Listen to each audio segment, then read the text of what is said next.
करुणा के सागर तथागत भगवान बुद्ध के कमलवत चरणों में नमन करता हूँ। बोधिसत्व बाबा साहेब डॉक्टर भीमराव अम्बेडकर के कमलवत चरणों में नमन करते हुए मंचासीन मुख्य अतिथि, विशिष्ट अतिथि श्रद्धेय आचार्य जी को नमो बुद्धाय जय भीम करते हुए बोधिसत्व बुद्ध विहार चैरिटेबल ट्रस्ट के जितने भी सदस्य हैं, अध्यक्ष, उपाध्यक्ष, कोषाध्यक्ष, सदस्य, आज सभी को नमो बुद्धाय जय भीम करते हुए इस सभा में, इस परिषद में आप जितने उपासक उपासिकाएं बैठी हैं, आप सभी को नमो बुद्धाय जय भीम करता हूं। आप लोग बोधिसत्व बाबा साहब डॉक्टर भीमराव अम्बेडकर की 134वीं जयंती के उपलक्ष्य में इकट्ठा हुए हैं। हमको जरूरत है कि उनके व्यक्तित्व और कृतित्व को समझा जाए और उनका अनुसरण किया जाए।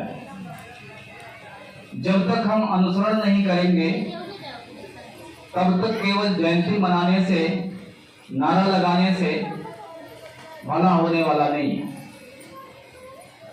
हम आप जानते हैं कि बाबा साहब की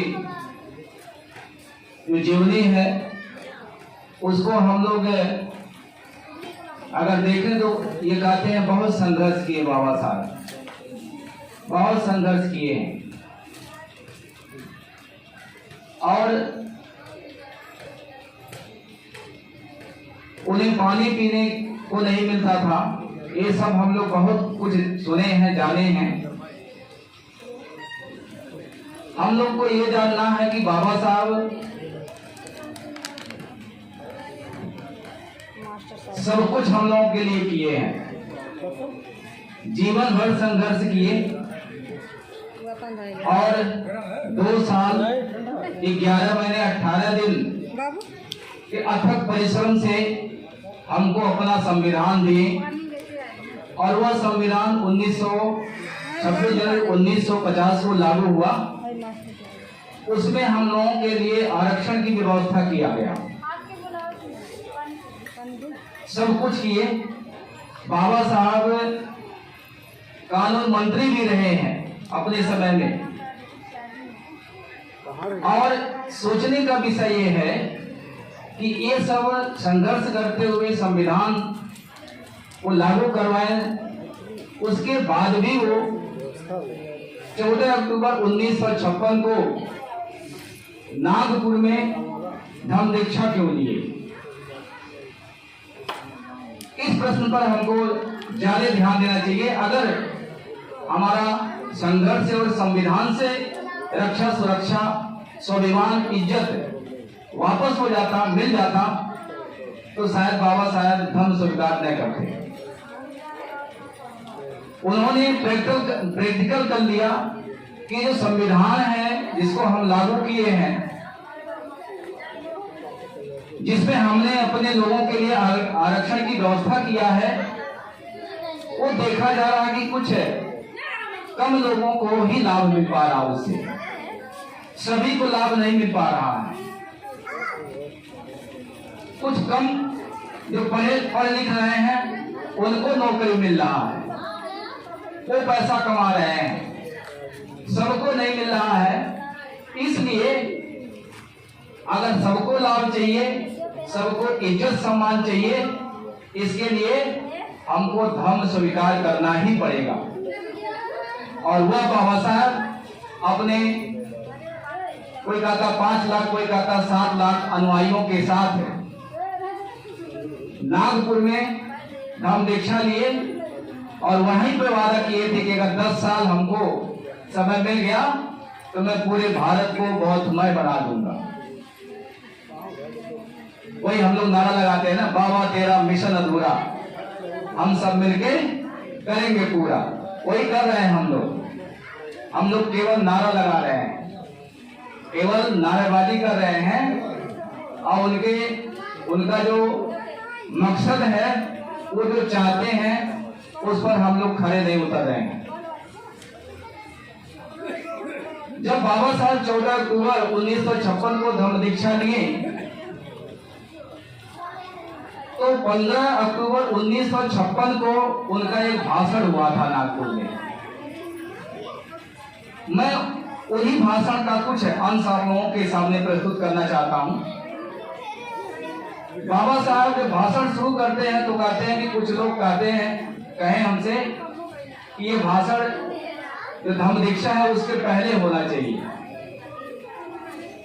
जैसे 14 को लिए थे तो 13 या इस तरह से होना चाहिए।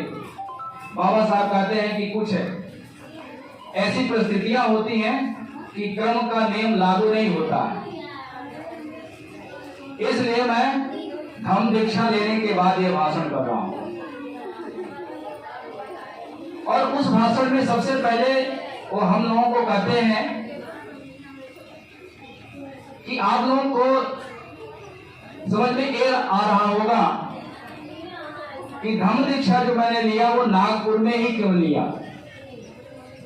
दूसरे जगह क्यों नहीं लिया। लोग यह सोचते होंगे क्योंकि नागपुर जो है आरएसएस के गतिविधियों का केंद्र है, उनकी वहां से रणनीति बनती है। बाबा साहब कहते हैं कि ये मेरा मकसद नहीं है, मैं ऐसा कुछ आश्चर्यजनक चीजें करके उनका ध्यान आकर्षित करना नहीं चाहता हूं। हमारे पास इतना समय ही नहीं है कि हम उनकी चर्चा करें और वह इस इज्जत के लायक, इस सम्मान के लायक भी नहीं है। हमने जो नागपुर में दीक्षा लिया उसका मेन मकसद है कि नागपुर में जो नागवंश था वह नागवंश बौद्ध धर्म प्रचार करने में अपने समय में अग्रणी भूमिका निभाया था।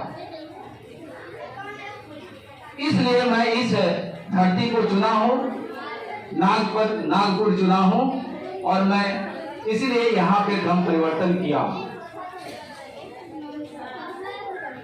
अभी माताओं के सम्मान की बात हो रही थी। हम लोग जानते हैं कि महापरिनिब्बाण सूत्र में मातुगामा है एक सूत्र, भगवान बुद्ध के जो शिष्य आनंद हैं, आनंद कहते हैं कि स्त्रियों से कैसा व्यवहार किया जाए। वो कहते हैं कि सबसे पहले तो उनके सामने या रास्ते में मत पड़ो, क्योंकि अगर सामने पड़ जाए तो क्या करें। कहते उनसे बोलो नहीं, और कहते हैं कि अगर वो बोल दे तो कहते हैं कि हमेशा अगर बात कर रहे हैं तो स्मृति में बात करिए। ये भगवान बुद्ध आनंद को बता रहे हैं। और बाबा साहब भी इनके सम्मान में हम लोग जानते हैं कि हिंदू कोड बिल लिखा और उसको लागू करवाया। बहरहाल एक साथ नहीं लागू हुआ, तो थोड़ा थोड़ा करके लागू हुआ। उसके बाद उसी में बाबा साहब फिर बताते हैं हमारे यहाँ की जो महिलाएं हैं वो बहुत ही स्वाभिमानी हैं, इज्जत वाली हैं। वो बंबई में एक मोहल्ले का कंपेयर करते हैं, कमाटीपुरा है, उसी भाषण में है, कमाटीपुरा है। कहते हैं वहां की महिलाएं सुबह उठती हैं और बगल के होटल से कहती ओ सुलेमान जरा कीमा रोटी लाना दो। कहने का मतलब था कि वो कीमा रोटी से नाश्ता करती हैं। लेकिन हमारे घर के और समाज की महिलाएं अपने यहाँ नमक रोटी खा करके पेट पालन करती हैं। और इज्जत से रहती हैं। मैं इसी इज्जत और सम्मान के लिए बौद्ध धर्म ग्रहण कर रहा हूं। ये सम्मान हमको चाहिए, इज्जत चाहिए। इज्जत सम्मान से बढ़कर के कुछ नहीं होता है, स्वाभिमान से बढ़कर कुछ नहीं होता है। तो अगर हम धर्म को ग्रहण करते हैं, धर्म पर चलते हैं, भगवान बुद्ध को मानते हैं, बाबा साहब का अनुसरण करते हैं, तो आत्मसम्मान जगेगा। आप अपने अंदर जो सम्मान है उसको पहचानेंगे, अनुसरण करेंगे। और अगर हम आप अनुसरण कर रहे हैं, ये नहीं है कि केवल इस धर्म को जो मानता है उसी का भला होता है। इस धर्म के मानने से अपना भी लाभ होता है और अपने समाज का भी लाभ होता है। इसलिए हमको बाबा साहब का, ये अंतिम समय का भाषण है बाबा साहब का, अंतिम समय में कहे थे, यानी पूरे जीवन में संघर्ष करते रहे, अपने अनुभव को इकट्ठा करते रहे, तब वो नागपुर में 14 अक्टूबर वाला भाषण दिए थे। और उस भाषण को हम सभी को पढ़ना चाहिए। मैं तो कई बार उसको पढ़ा, लेकिन पूरा याद नहीं होता है वो। और वो आप पढ़ेंगे तो कम से कम 1-1.5 घंटे 2 घंटे का है वो। उसी में बाबा साहब हम पढ़े लिखे लोगों के लिए भी कुछ लिखे हैं। हमारा समाज है, हम पढ़े लिखे लोग नौकरी करते हैं, तो बाबा साहब के समय में भी इस तरह की घटना आई थी। हुआ यह था कि 3 लाख रुपए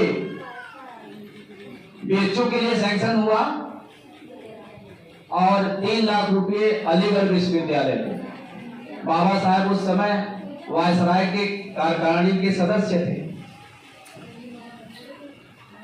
इन्होंने कहा कि आपने हिंदू यूनिवर्सिटी के लिए 3 लाख दिया और मुस्लिम यूनिवर्सिटी के लिए 3 लाख दिया, लेकिन जो हमारा समाज है वो न हिंदू है न मुसलमान है। हमारी जो संस्कृति है वो अलग है, हमारा जो व्यवहार है वो अलग है। तो उस समय जो प्रधानमंत्री थे ब्रिटेन के, लिथगो थे, उन्हें कहना क्या चाहते हो, जो कहना चाहते हो उसको हमको लिख के दीजिए। उन्होंने लिख के दिया और 3 लाख रुपए हमारे अपने समाज के लिए भी सैंक्शन हुआ।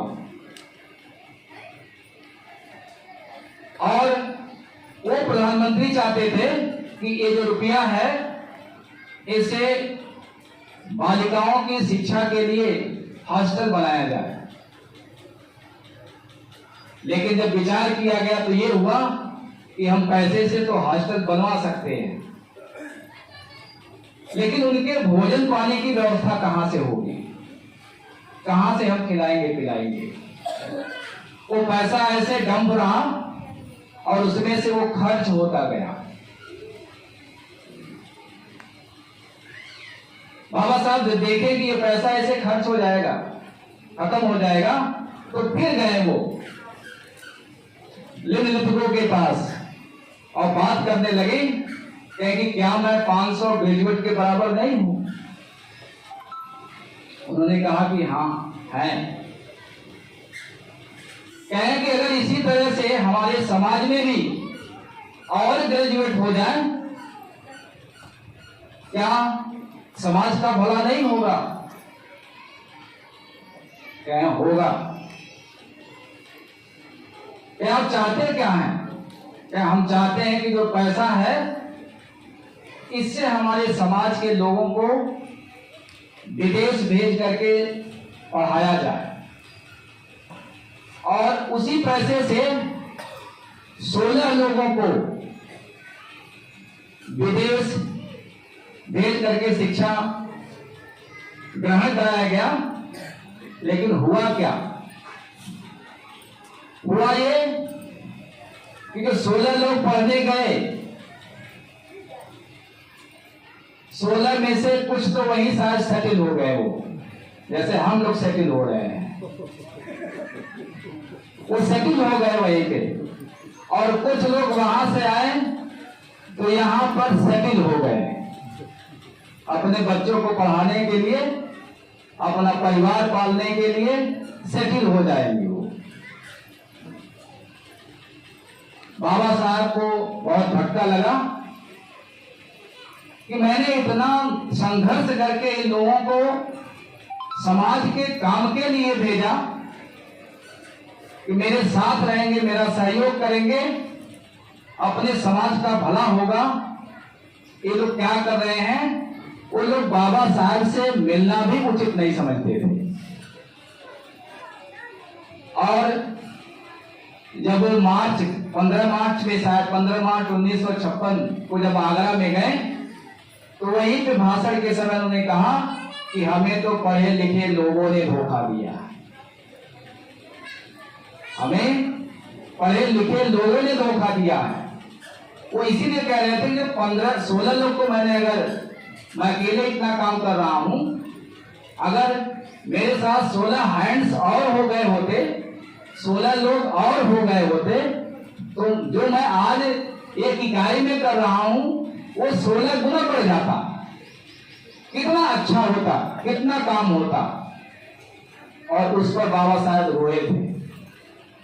वो ऐसे भी रोते थे जब उनको तमाम तरह के रोग वगैरह हो गए, समाज के लिए उनके अंदर बहुत दर्द था, बहुत परेशान रहते थे। इसीलिए जब वो पढ़ के आए थे, उनको जज की नौकरी मिल रही थी, जिला जज, और कह रहे थे कि 3 साल में हम हाई कोर्ट का जज बना देंगे।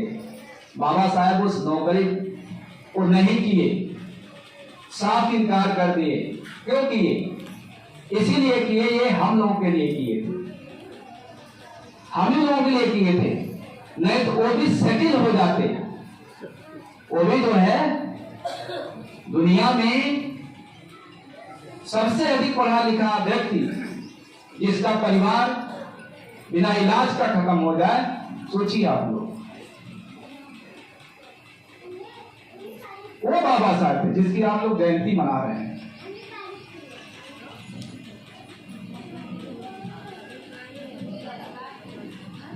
बाबा साहब जो हम लोगों को धम्म दिए, उस धम्म को क्यों दिए? वो इसीलिए धर्म दिए कि इस धर्म से सम्मान मिलता है, इज्जत मिलता है। मैं बहुत कुछ मैं कह करके अपनी बात को यहीं पे विराम देता हूं। आप लोगों को नमो बुद्धाय जय भीम करता हूं।